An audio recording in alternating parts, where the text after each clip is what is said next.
What's up, my backcountry pursuit fellow folk?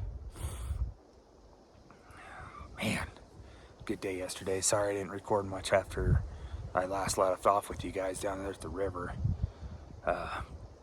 These thunderstorm clouds start rolling in and it kind of got me scared. So I put the camera in the bag, put the bow on the bag, and I just shot straight up. Oh, it took me forever. It was 2.5 hours to get back out of there, but with hardly any breaks. I was tired this morning. And I get back to camp, get the camp set up, or ready, make sure everything's put away, because I knew it was going to rain, and boy did it ever. Almost all night last night it was like tsunami rains, winds crazy, like the tent was, that kind of sucked. Anyway, so it was raining this morning, so I didn't want to make a video in the tent because it is loud in there. So I just shot straight back down to the bottom, not quite to the bottom, just because the way the weather is looking still and the way the wind is, so I can kind of hold that high ground. If we need to dip back down there, we will, but this way I can make a plan to do it. So yeah, crazy. Loving it though. Yeah, I was pretty tired this morning. Most people probably would have said no. I almost did too. I've hurting unit, got a big coffee, and I took some BCAAs and got them stretched out a lot, and grabbed the bow and said, we didn't come up here to nap. We come up here to find some elk. So hopefully we can turn some more up. Hopefully find something, moose, coyote, wolf, something. Preferably elk. But I kind of got a game plan the way the wind is. It's kind of my favorite direction the wind blows down this canyon that I've noticed, which makes me allowed to do these huge loops and stay with the wind the whole time. But all right, guys, elk 1, me 0. It ain't over yet. Let's get it.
What's up, everybody? Yeah, this weather's, I think, got them hunkered down. Not much to report on. I know I got one heck of a storm coming. So I decided to get the timber. The wind was a little not as bad. But, yeah. So we'll head back to camp. We're going to go set that trail cam in that other meadow. There's a little wallow there. Gotta check it out for the day. I don't know, it's kind of a bummer. Like, I could sit here and timber pound this, but I found a cow when I got in here. She was laying down, and all I could see was her butt and her neck, but she was in the timber about 60, 70 yards maybe. But this in some thick, it's clean timber, but the camera wanted to focus on each freaking timber. I couldn't get to focus. So, but before I get out of this little pocket, tip of the day is when you come across and you plan on coming back to these spots, come across little wallows like that, always mark them. Even if you never come back to this, but when you open up your Onyx, they're always there. So this way you have an idea. So if you get your butt kicked one day, you can kind of run down here and come sit on that sucker.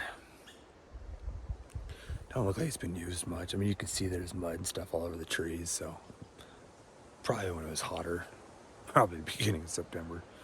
So, all right, now we're gonna hike our little fannies on out of here. I ain't give up hope yet. I just wanted to make sure we dodge this storm because get caught up in this crap, it gets bad in this canyon. So, all right, guys, let's go. Let's keep pounding.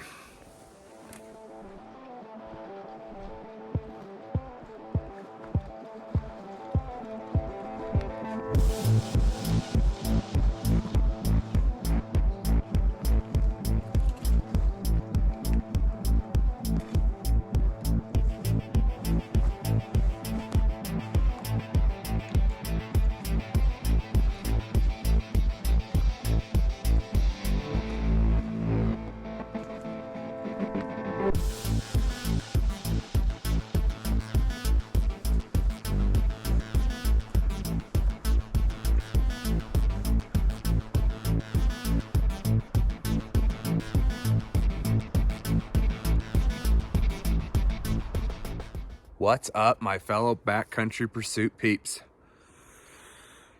What a crappy day. It sucked. With the wind, the rain, the hail, the snow. And I don't mind any of those elements but the wind. The wind just makes elk hunting a living nightmare. The few elk I did find, they were mostly cows, calves, and you could tell they were tucked in, bed away. Yeah, it just sucked. So, just got done with dinner. Got the pack set up for today or tomorrow, and we'll go from there. But I wanted to touch base on a couple comments I got on the Clampton.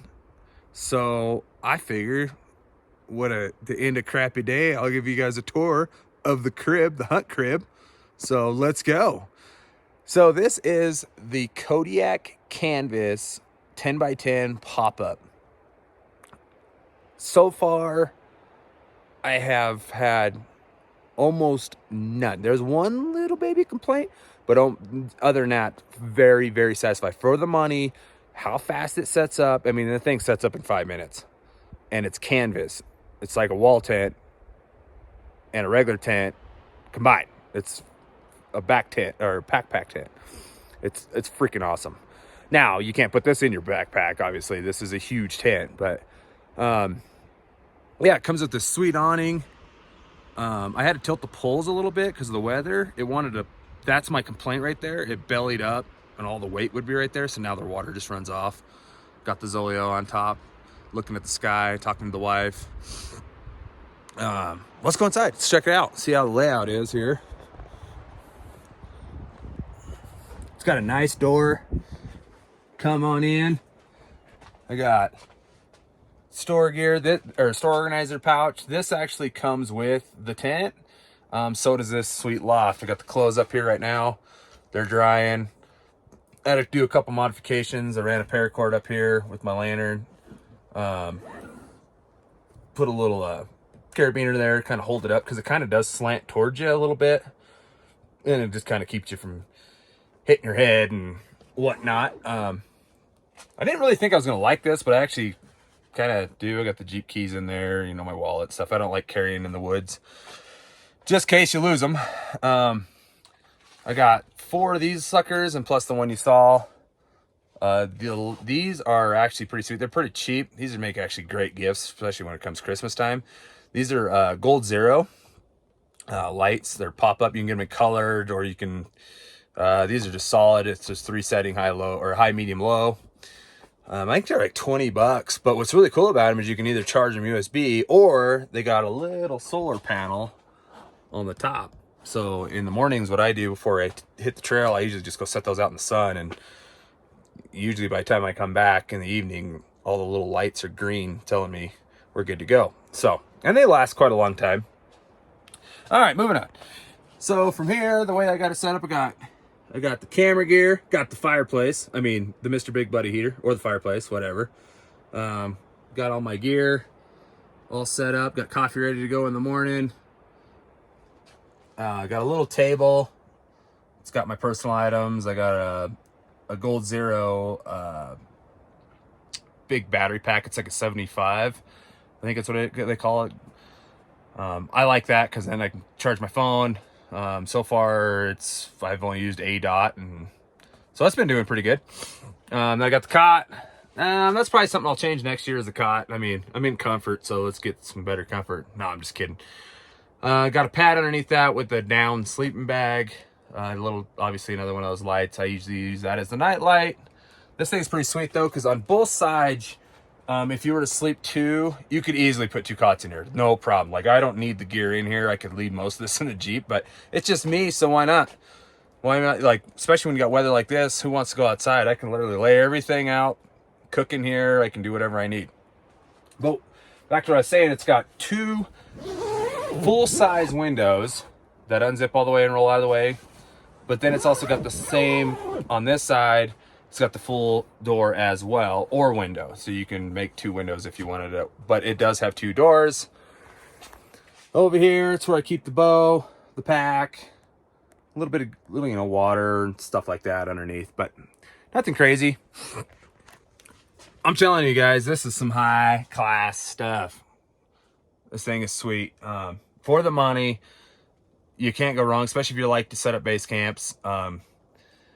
It's cheaper than wall tent by far, and way easier. Literally, when I break if you ever seen a 4-door Jeep, if what you see here and the tent, I can break down and put in that Jeep and haul off the mountain with an elk. I got it figured out and mapped out where I can put the elk in. Now, if it's big antlered, I'll have to put the antlers on the spare tire anyway. It won't fit inside the Jeep anyway. So, but if I debone it or quarter it, I can get all this gear in that Jeep with elk and get off this mountain if I need to. So, yeah, I figured I'd give you guys a little tour of it. I'm probably gonna got a little light left. I'll probably hang out, do some video editing, and hope you guys like the Clampton. I sure do. It's a freaking sweet unit. So, yeah. We'll see if we can't. Hopefully this weather clears. My wife's communicating with me right now, and I'm looking on like the Zolio app with the weather, and it's supposed to be better tomorrow. So the biggest concern is I'm not worried about the moisture. It's the wind. If we can get the wind, because it's whatever. If it's 20 miles an hour consistent one way, that's fine. But all day today, I was fighting it just. So, and you just. Like the one cow I did find laying down, like I watched her trying to get her on camera, and I wasn't making a peeping noise, but she just boop, caught my wind, got out of there. So, sucky, but it is what it is. It's called hunting, right? Hope you guys are enjoying the series. I was hoping it'd be a little bit better this year. I still feel like it's getting good content. I just wish we can get just a little bit more action. I'm pushing the envelope. Some of it's pressure. The weather has been crazy. This is one of the craziest Septembers for weather. Like, I mean, almost every weekend we've been up here, we've either had moisture for a full day, and it wasn't like an afternoon thunderstorm roll in and leave. It's been some crazy weather. So I'm probably gonna do some video editing and shut the lights down, and I'll see you guys in the morning.